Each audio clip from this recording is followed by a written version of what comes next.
طاہر گورا آپ کو ٹیک ٹی وی کے مذاکرہ میں خوش آمدید کہتا ہے۔ مذاکرے کا عنوان ہے پاکستان کے مسائل کا حل، یعنی the solutions for the future of Pakistan. جب ہم کینیڈا میں بیٹھے اس طرح کے موضوعات چھیڑتے ہیں تو کچھ دوست احباب یہ سوال بھی اٹھاتے ہیں کہ آخر ہمیں کینیڈا میں بیٹھے پاکستانی مسائل کا درد کیوں رہتا ہے؟ کینیڈا کے مسائل اور سیاسیات پر بات چیت کیوں نہیں کرتے؟ ہم بلا شبہ کینیڈا کے مسائل حتیٰ کہ گلوبل مسائل پر بھی کھل کر بات چیت کرتے ہیں، مگر ہم ساؤتھ ایشیا اور پاکستان کے مسائل پر بھی بات چیت کرتے ہیں۔ پاکستانی اور ساؤتھ ایشین ہونے کے ناطے ہمارا اپنے بیک ہومز کے بارے بات کرنا ایسے ہی فطری ہے جیسے یوکرینین کینیڈینز، سیرین کینیڈینز، اسرائیلی کینیڈینز، ڈچ کینیڈینز، الغرض ہر قسم کی نسلی ہیریٹیج کے حامل کینیڈینز اپنے بیک ہوم کے مسائل اور ان کے حل پر نہ صرف کینیڈا میں بیٹھے کھل کر بات چیت کرتے ہیں بلکہ یہاں سے بیٹھ کر ان مسائل کے حل کے لیے بھی زور دیتے رہتے ہیں۔ ویسے بھی آج کی دنیا ایک گلوبل ویلیج ہے جس میں دنیا کا کوئی خطہ بھی ایک دوسرے سے کٹ کر نہیں۔ ایک خطے کے مسائل دوسرے پر براہ راست یا بالواسطہ ضرور اثر انداز ہوتے ہیں۔ یہاں سے بیٹھ کر بات چیت کرنا یوں بھی آسان ہے کہ کینیڈا کے اظہار آزادی کے ماحول میں ہم ایسی باتیں کھل کر کر سکتے ہیں جو پاکستان میں رہتے ہوئے ممکن نہیں، اور آخر میں ہم اسی اظہار آزادی کی تمنا پاکستانی سوسائٹی کے لیے بھی کر سکتے ہیں۔ اب ہم براہ راست بات پاکستان کے مسائل کی بھی کر سکتے ہیں۔ پاکستان کے مسائل کی مد میں سب سے بڑا مسئلہ یہ ہے کہ ہم پاکستانی بیک گراؤنڈ سے تعلق رکھنے والے اپنے اپنے نقطہ نظر کے حوالے سے کچھ سخت گیر واقع ہوتے ہیں، یعنی اپنے سے مختلف نقطہ نظر رکھنے والے کو بالآخر غدار اور کافر کے فتووں سے لاد دیتے ہیں۔ مگر ہم سب کو یاد رکھنا چاہیے کہ اپنے آپ کو بڑھ چڑھ کر حب الوطن اور دیندار قرار دینے والوں کے ہاتھوں میں ہی پاکستان کی بھاگ دوڑ گزشتہ 70 سالوں سے رہی ہے، اور جن کی غلط ملت سوچوں کے نتیجہ میں پاکستان 1971 میں ٹوٹا۔ ملک میں مذہبی اور فرقہ پرستی کی انتہا پسندی دہشت گردی میں بدلی، بنگالیوں کے ساتھ ظلم روا رکھے، اور اس کا نتیجہ حاصل کرنے کے باوجود پاکستانی اسٹیبلشمنٹ نے کچھ نہ سیکھا۔ اب بنگال جیسی ہی صورتحال بلوچستان میں ہے۔ کراچی بھی کوٹا سسٹم اور دیگر مسائل کی وجہ سے کب کا آگ میں جل رہا ہے۔ سندھی اور پشتون قوم پرستوں کے اپنے دکھ ہیں، زبانوں اور کلچر کے بارے ہمارے نہ ختم ہونے والے تضادات ہیں۔ الغرض ایک خاص طرح کا مائنڈ سیٹ ہم نے بنا لیا ہے جو ہمیں اس 21ویں صدی میں آگے بڑھنے نہیں دیتا۔ اگر ہمیں اپنے مسائل پر قابو پانا ہے تو بنگالیوں سے معافی مانگنی ہوگی، بلوچیوں کے ساتھ مل بیٹھ کر بات چیت کرنا ہوگی، اور تسلیم کرنا ہوگا کہ 1948 میں ریاست نے بلوچستان پر قبضہ کیا تھا اور اب ان کو حقوق دے کر اپنے ساتھ شامل کرنا ہوگا، نہ کہ ظلم کے راستے جدا کرنا ہوگا۔ کھلی سوچ کو فروغ دینا ہوگا۔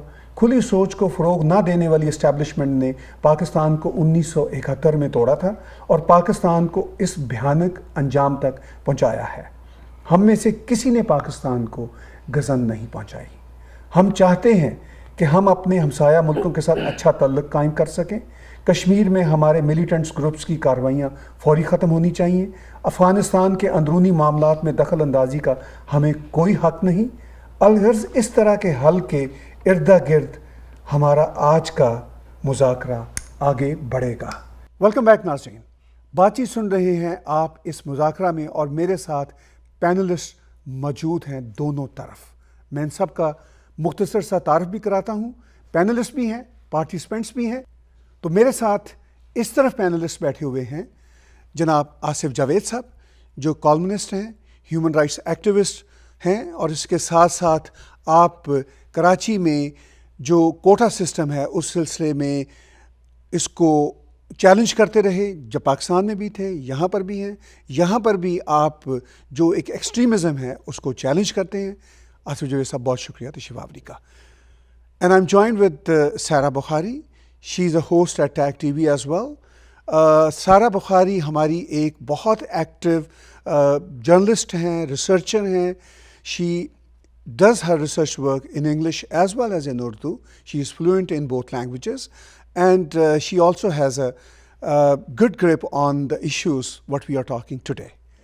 سارہ کے ساتھ ہمارے ساتھ بہت ہی قابل احترام ہستی, پاکستان کی جانی پہچانی شخصیت جناب ڈاکٹر منیر حسن صاحب تشریف رکھتے ہیں, جو وائس چانسلر رہے NED یونیورسٹی کراچی میں, اور اس کے ساتھ ساتھ اسلام کے جو روشن خیال اسپیکٹس ہیں, اور ہم جو سمجھتے ہیں کہ اسلام بنیادی طور پر ایک روشن خیال دین ہی ہے جس کا بدقسمتی سے حلیہ بگاڑ کے اس کو اس حال تک پہنچایا گیا. ڈاکٹر صاحب نے اس پر بیشتر کتابیں اردو اور انگریزی میں لکھی, اور اس کے ساتھ ساتھ ڈاکٹر صاحب کی پاکستان کی ہسٹری پر انتہائی گراں قدر کتب ہے. اور میں یہ سمجھتا ہوں کہ اگر پاکستانی ڈاکٹر صاحب کی وہ کتب پڑھ لیں تو بہت سارے جو الجھنیں ہیں وہ شاید ختم ہو جائیں. بہت شکریہ ڈاکٹر صاحب تشریف آوری کا. اور ڈاکٹر صاحب کے ساتھ تشریف فرما ہیں ہمارے بہت ہی معروف شاعر جناب زامن جعفری صاحب. آپ نہ صرف بہت معروف شاعر ہیں بلکہ آپ کی ہسٹری, سماجیات اور سیاسیات پر گہری نظر ہے, اور یہ جو مذہبی فرقہ پرستی کی بنیاد پر شدت پسندی آئی, آپ اس پر نہ صرف کرتے ہیں بلکہ اپنے شعر میں بھی, اپنی گفتگو میں بھی اس کا اظہار کرتے ہیں. زامن جعفری صاحب تشریف آوری کا بہت بہت شکریہ. اور ناظرین, اب ہم تعارف کراتے ہیں میرے اس طرف بیٹھے ہوئے پینلسٹ, پارٹیسپینٹس اور آبزرور دوستوں کا. میرے ساتھ ندیم انصاری صاحب ہیں. ندیم انصاری صاحب ایک جانی پہچانی شخصیت ہیں, آپ کالمنسٹ ہیں. اس کے ساتھ ساتھ پاکستان کی ہسٹری, پاکستان کے امور پر آپ کی گہری نظر ہے, اور خاص طور پر آپ کا جو ایک معاملہ ہے دیکھنے کا معاملات کو, وہ کراچی کا کوٹا سسٹم, کراچی کے ایشوز اور پاکستان کے بالعموم مسائل ہیں. اور میرے ساتھ جناب جاوید بخاری صاحب تشریف رکھتے ہیں. ہمارے کینیڈا میں آپ جو ایکٹیویٹیز ہیں اس میں بہت ایکٹیو ہیں, اور آپ ایک انتہائی حساس ذہن و دل کے حامل ہیں, اور چاہتے ہیں کہ کوئی سلوشنز پاکستان کے لیے جو بھی سامنے آئے اس میں آپ بھی کنٹریبیوٹ کریں. جاوید بخاری صاحب, آپ کا بھی تشریف آوری کا بہت بہت شکریہ. سیما صدیقی صاحبہ ہمارے ساتھ تشریف فرما ہیں, اور سیما صدیقی صاحبہ نہ صرف پاکستان مسلم لیگ, آل پاکستان مسلم لیگ جو مشرف صاحب کی پارٹی ہے اس کو یہاں سے ریپرزینٹ کرتی ہیں کینیڈا سے. ان کی ایک اپنی اس کے علاوہ بھی بھرپور حیثیت ہے. آپ پولیٹیکل سوشل ایکٹیوسٹ ہیں, اور کمیونٹی کی ایکٹیویٹیز میں بہت ہمدردانہ طور سے حصہ لیتی ہیں, اور ان کی کوشش ہوتی ہے کہ سب احباب کو آپس میں جوڑا جائے. ہماری بہت خوش قسمتی ہے کہ ایک انتہائی اہم شخصیت محترمہ فرزانہ حسن صاحبہ بھی ہمارے ساتھ موجود ہیں. فرزانہ حسن سن اخبار کی کالمنسٹ ہیں, مسلم انڈین کانگریس کی صدر رہ چکی ہیں. مسلم ایکٹیوزم اور پاکستانی بہتری کے لیے اور گلوبل بہتری کے لیے آپ کے خیالات انٹرنیشنل سطح پہ جانے جاتے ہیں, اور آپ کی یہاں پر موجودگی ہمارے لیے تقویت کا باعث ہے کہ ہم ایک روشن پہلو کو دیکھ سکتے ہیں پاکستان کے سلوشنز کے ضمن میں. جیسا کہ میں نے سب پینلسٹ اور پارٹیسپینٹس کا تعارف کروایا, اور اب ہم بات چیت شروع کرتے ہیں جناب آصف جاوید صاحب سے. سب سے پہلے تو میں ٹیک ٹی وی کی انتظامیہ اور ٹیک ٹی وی کے روح رواں جناب طاہر اسلم گورا صاحب کا شکریہ ادا کرنا چاہوں گا, جنہوں نے پاکستان کے مستقبل کے حوالے سے تجاویزات کے موضوع پر یہ مذاکرہ منعقد کیا ہے. یہ بہت اہم موضوع ہے جس پر بات کرنا نہایت ضروری ہے. دیکھیے, قوموں کو فکری اور شعوری رہنمائی فراہم کرنا سیاستدانوں کا کام نہیں ہوتا, بلکہ یہ اہل دانش, قلمکاروں اور دردمند صاحبان فکر کی سماجی ذمہ داری ہوتی ہے. سیاستدانوں کی نظر اگلے انتخابات پر ہوتی ہے, جبکہ اہل فکر و دانش کی نظر قوموں کی تعمیر پر ہوتی ہے. آپ سب اہل دانش جو یہاں پر موجود ہیں, آپ سب قابل تحسین ہیں جو اپنی اس سماجی ذمہ داری کو پورا کرنے کے لیے یہاں پر تشریف لائے ہیں. میں آپ سب کو مبارکباد پیش کرتا ہوں. پاکستان بر صغیر کے مسلمانوں کے لیے ایک علیحدہ عوامی فلاحی ریاست کے طور پر وجود میں آیا تھا, جو کہ بدقسمتی سے اب مکمل طور پر ایک عسکری فلاحی ریاست بن گیا ہے. میں پاکستان کے مسائل اور مصائب کا ذکر اگر کرنے بیٹھ جاؤں گا تو یہ پروگرام اس کا متحمل نہیں ہو سکتا، لہٰذا میں اختصار سے کام لیتے ہوئے چند تجاویز جو ہے وہ پیش کرنا چاہوں گا اس فورم پر، اور اس کے بعد ہم اگر موقع ملے تو ہم ڈسکس بھی کر سکتے ہیں۔ سب سے پہلے میرا پہلا پوائنٹ ہے کہ سب سے پہلے مذہب کو ریاست اور ریاست کو سیاست سے علیحدہ کر کے اسلامی جمہوریہ پاکستان کو عوامی جمہوریہ پاکستان بنایا جائے۔ ریاست کا کوئی مذہب اور عقیدہ نہ ہو، ریاست مکمل طور پر غیر جانبدار، اور ریاست کی حدود میں بسنے والے تمام انسان بلا امتیاز مذہب، عقیدہ، فرقہ، زبان، رنگ اور نسل مساوی حیثیت کے مالک ہوں۔ اکثریتی گروہ کا مذہب اور عقیدہ پورے ملک کا مذہب اور عقیدہ نہ ہو، وسائل اور اقتدار کی منصفانہ تقسیم ہو۔ جو میری تیسری تجویز ہے وہ یہ ہے کہ تمام غیر مسلم اقلیتوں کے شرمناک امتیاز سے آزاد کر کے ان کو ریاست کا برابر شہری تسلیم کیا جائے۔ دنیا کی کسی ملک میں اقلیتیں نہیں ہوتی، سب کو برابر شہری حقوق حاصل ہوتے ہیں۔ اس طرح سے احمدیوں کا مسئلہ بھی حل ہونے کے امکانات ہیں۔ کرفیو لگا کر پورے ملک میں ایک ساتھ مردم شماری کی جائے، خانہ شماری کی جائے، سیٹلائٹ کیمروں، گوگل میپنگ اور گلوبل پوزیشننگ کی مدد سے ڈیموگرافیکل اسکیننگ کا عمل مکمل کیا جائے اور ایک مضبوط اور شفاف شماریاتی ڈاٹا بیس قائم کیا جائے۔ شناختی کارڈ پر عارضی پتہ اور مستقل پتہ، یہ دونوں آپشن ختم کر کے صرف ایک ہی پتہ ہونا چاہیے، تاکہ یہ پتہ ہو کہ کس شہری کا تعلق کس جگہ سے ہے، کیونکہ آگے جب وسائل اور اقتدار کی تقسیم ہوگی تو وہ اسی بنیاد پر ہوگی۔